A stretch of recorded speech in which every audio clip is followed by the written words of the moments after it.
EDULITE আসামৰ নতুন এটা ভিডিঅ'লৈ আপোনালোক সকলোকে পুনৰবাৰ স্বাগতম জনাইছোঁ।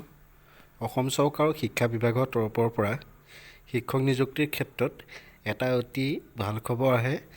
আজি ৰাজ্যৰ শিক্ষামন্ত্ৰী ৰণোজ পেগু ডাঙৰীয়াই এই ভাল খবৰটো দিয়ে আপোনালোকৰ লগত এই ভাল খবৰটো শ্বেয়াৰ কৰিবলৈ লৈছোঁ।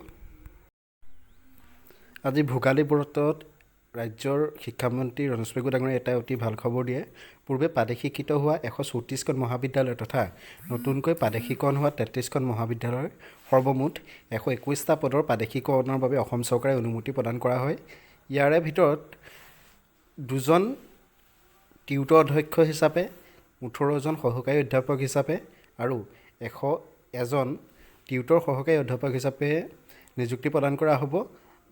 শিক্ষা বিভাগৰ যি নিযুক্তি প্ৰক্ৰিয়া চলি আছে তাৰে অংশ হিচাপে এই যি 121টা পদ 121টা পদ প্ৰাদেশিকৰণ কৰা হ'ব। আপোনালোকৰ লগত এই গুৰুত্বপূৰ্ণ খবৰটো শ্বেয়াৰ কৰিলোঁ। এইদৰে নতুন নতুন শিক্ষামূলক ভিডিঅ' পাবৰ বাবে চেনেলটো ছাবস্ক্ৰাইব কৰিব, লাইক কৰিব। ধন্যবাদ।